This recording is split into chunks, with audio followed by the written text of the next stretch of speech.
Hi අද අපි ක්‍රොසන් හදමුද? මේක හදාගන්න නම් ඉතින් ටිකක් වෙලා යනවා. හැබැයි හදාගත්තොත් ඔයා පුදුම වෙයි. හරිම රසයි, හරිම ලස්සනයි. එහෙනම් අපි හදමු. මේකට ඕනේ පිටි ග්‍රෑම් 300ක්.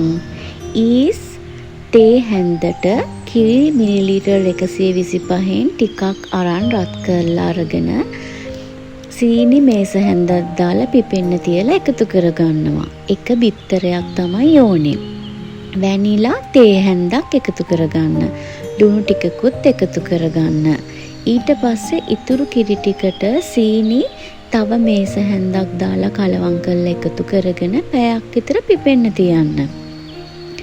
ඊට පස්සේ ටිකක් අතින් නීට් කරලා මේ විදියට කොටස් වෙන් කරගෙන චූටි චූටි බෝල හදා ගන්නවා.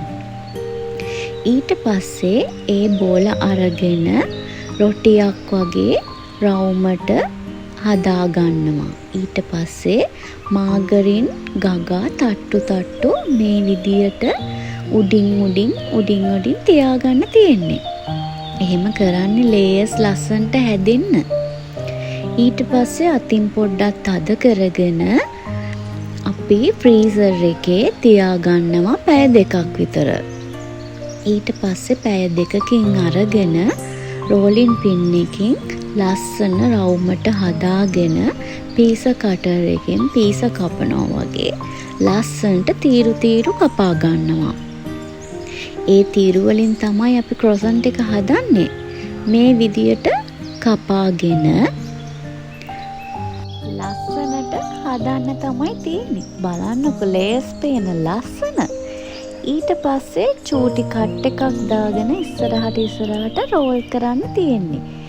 ඊට පස්සේ ආයෙත් පැය 2ක් පිපෙන්න තියන්න ඕනේ. මේ වගේ ඩබල් සයිස් වෙනකම්. ඊට පස්සේ ප්‍රී හීට් කරපු oven එකට 200ට විනාඩි 20ක් බේක් කරගන්න. මේ බලන්නකො ඉතින් අද ක්‍රොසන්ට් කන්න එකතු කරගන්නේ මොනවාද කියලා. මේ තමයි චොක්ලට් මූස්. මේක හදාගන්නත් හරි ලේසි. තම්බු බිත්තර 2ට කොකෝ මේස හැඳි 2යි, සීනි මේස හැඳි 3යි, ෆ්‍රෙෂ් මිල්ක් මේස හැඳි 3යි. හොඳට බ්ලෙන්ඩ් කරගෙන අරගන්න තියෙන්නේ.